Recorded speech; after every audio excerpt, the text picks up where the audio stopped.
Faly miarabantsika tsirairay avy indray tonga ety amin'ity fotoana manokana ity izay amintsinantsika ny lesona fahaefatra zany. Misaotra an'Andriamanitra isika fa tratra izao farany herinandro izao indray ary nandray zava-tsoa tokoa tamin'ny teniny. Mialohan'ny dirantsika amin'izany efa dia vavaka isika. Tompoandriamanitra eo velom-pisaoranao izay fa mbola nomenao an'iny lesona iny. Misaotra any amin'ny teninao izay mamelombelona anay, misaotra amin'ny teninao izay mitoro ny fahamarinanao sy ny fitiavanao ary koa manetsika anay tsy hatory fa hifo manjakariva ary hanohy ny dia miaraka aminao satria fantatray fa efa nomenao anay tokoa ny fandresena. Mangataka aminao mba hiaraka aminay eto, amitina an'izany izay dia aoka ianao ihany koa anazava ny teninao araka ny sitraponao ao aminay. Amin'ny anaran'i Jesosy. Amen. Lohateny lesonantsika dia manao hoe ny fomba namonjen'Andriamanitra antsika. Ny fomba namonjen'Andriamanitra antsika ny tsenjery amin'ny Efesianina 2:1-4 sy ny 5 manao hoe fa Andriamanitra izay manan-karena amin'ny famindram-po noho ny halehiben'ny fitiavany izay nitiavany antsika na dia fony mbola maty ny fahadisoana azy isika dia nahavelona antsika niaraka tamin'i Kristy. Amen. Tao anatin'izany lesona izany dia hitantsika tokoa ny amin'ny bokin'ny Efesianina ihany fa rehefa mamaky an'iny andala-teny eo amin'ny Efesianina 2:1-7 sika dia tokony ametraka an'ireo fanontaniana telo. Manao hoe inona moa ny hevitry ny hoe maty ao amin'ny fahotana, inona ny hevitry ny hoe mitsangana miaraka tamin'i Kristy ho amin'ny fiainam-baovao ho aminy ary fahatelo dia hoe inona ny hevitry ny hoe voavonjy amin'ny alalan'ny fahasoavana, amin'ny alalan'ny finoana. Zareo telo ireo zany no antsika mahaliana azy dia ilay fakafakana ao anatin'izany ny hoe miaina eo ambanin'ny fanevan'ny Satana, miaina eo ambanin'ny fanevan'Andriamanitra ary izay atolotra Andriamanitra antsika. Raha ny mahakasika an'ilay hoe miaina eo ambanin'ny fanevan'ny Satana no nasiany teny dia hitantsika tokoa fa maneho ny fiainantsika araka ny dingana miavaka tsara i Paoly. Voalohany dia maty ny fahotana isika ary nomen'Andriamanitra fiainana miaraka amin'ny Kristy noho izany. Ary izany indrindra dia fahasoavana no namonjena antsika. Inona ary ny hevitra izany hoe maty ny fahotana izany isika?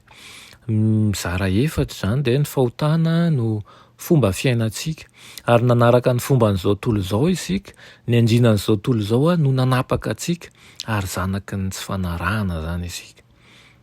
Midika izany fa niaina teo ambany fanapahan'ny hery roa ivelany isika talohan'ny niaonantsika tamin'i Kristy. Dia ny voalohany dia ny tontolo manodidina antsika ary faharoa ny andrinan'ny fanjakana eny amin'ny rivotra dia i Satana izany. Raha ilay hoe manaraka ny filan'ny nofo no asiana resaka dia miresaka ny amin'ny hery roa ivelany izay manapaka antsika manko i Paoly. Dia hanao izay tiantsika isika dia ny anaraka ny hevitry ny fontsika. Ny toetrantsika dia zanaky ny fahatezerana izany tahaka an'ireo rehetra izay tsy mbola mahalala an'Andriamanitra ihany.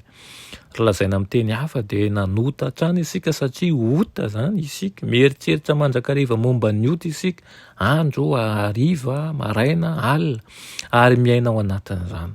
Fa na dia mbola manana fironana nota azy isika dia noho ny fahasoavan'Andriamanitra dia tsy manapaka antsika intsony ny ota. Tsy zanaky ny fahatezerana intsony izany isika satria efa olom-baovao isika izay efa nandray an'i Kristy. Noho izany ary manao ahoana ilay miaina eo ambany fanevan'Andriamanitra tsy mahay manova ny fomba fiainana sy ny fironana ao amintsika isika. Zany ianao tsy afaka mahay manova an'izany ho toy indray mpimaso na amin'ny herintsika azy. Izany tokony nanombohan'ny Paoly an'ity ny antony nanombohan'ny Paoly an'ilay fizarana vaovao ilay milaza hoe fa Andriamanitra hozy izy ary inona moa izany no nataon'Andriamanitra ho tsika? Nomeny fiainana niaraka tamin'i Kristy isika, izy no nanangana antsika niaraka tamin'i Kristy ary napetrany any an-danitra miaraka amin'ny Kristy isika. Fifaliana manao ahoana no tokony hainanantsika mihoatra an'izany? Ny hany hoe niala tamin'ny fanapandemina isika ho amin'ny fiainana be dia be ara-panahy foton'ny herin'i Kristy. Inona ary no nataontsika mba ho mendrika an'izany rehetra izany? Tsy misy. Nataon'Andriamanitra izany noho ny famindram-po, noho ny halehiben'ny fitiavany izay nitiavany antsika, izay maha Andriamanitra fitiavana azy. Noho izany dia misitraka ny arena mandrakizay isika, naseho tamin'ny lasa nitsafitr'Andriamanitra tamin'ny fahafatesan'i Kristy ho fisoloana, nitsanganany tamin'ny maty ary ny fisandratany. Naseho amin'ny fiainantsika ankehitriny izany amin'ny hery mitovy amin'izay niasa tamin'izay tao amin'ny Kristy, ary mbola aseho hatrany izany amin'ny andro ho avy, satria tsy misy fetrany ny fahasoavan'Andriamanitra.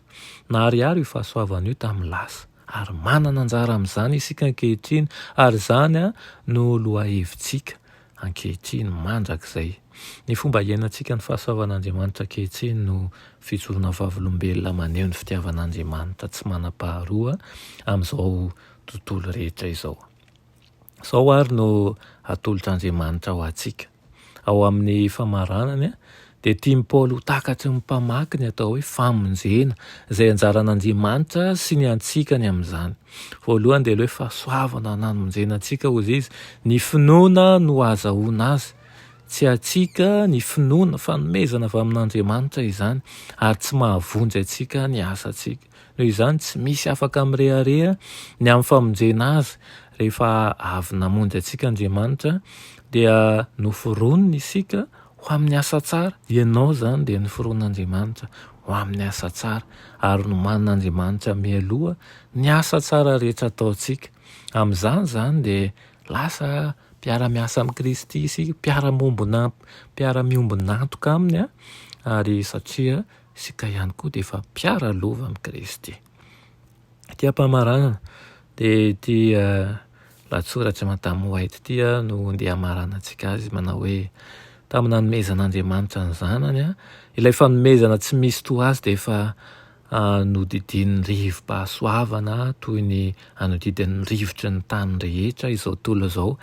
Izay rehetra mety miaina amin'izany rivotra mahavelona izany dia ho velona sy hitombo lehilahy lehibe sy vehivavy lehibe ao amin'ny Kristy.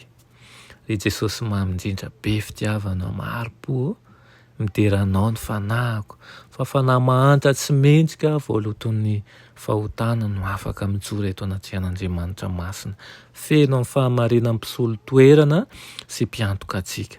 Talanjona ary lanitro, ary talanjona ary tany fa ny olombelona lavo no ny antefian'ny fitiavana sy ny firavoravona izay tsy manam-petra. Saotra ny Tompo isika ny amin'izany fitiavana izany, ary aokany izany ny hanosika anao hanao zavatra tsara mandrakariva. Marina tokoa fa efa hamarona amin'ny zavatra ratsy avokoa ny olona, na ny fisainany, na ny ataony, na ny fiheverany, kanefa ianao kosa tanao izay nananao mba tsisy haka ny satrim-boninahitra ao. Fantatrao fa ilay niantso anao dia manam-pitiavana ary miasa ao aminao mba hahatonga anao hanao ny zavatra tsara mandrakariva. Amen. Reranay masina tsara indrindra, misaotra anao ny amin'izany teninao izany, izay manosika anay aneho ny fitiavanao, ary koa mba hiasanao ao am-ponay sy ny manodidina anay. Etezanao Tompo hitoetra ao anatinay mandrakariva, ka izay rehetra misy anay mba ho tontolo feno fahamasinanao, manomboka ao amin'ny tokantranonay, manomboka eo amin'ny asa aman-jaranay, amin'ny ankohonanay rehetra, ka aoka tsy hanana anjara amin'izany ny asan'ny devoly.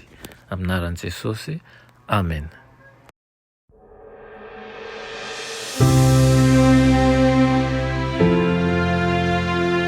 Mianatra eo an-tongotry Jesosy isan'andro.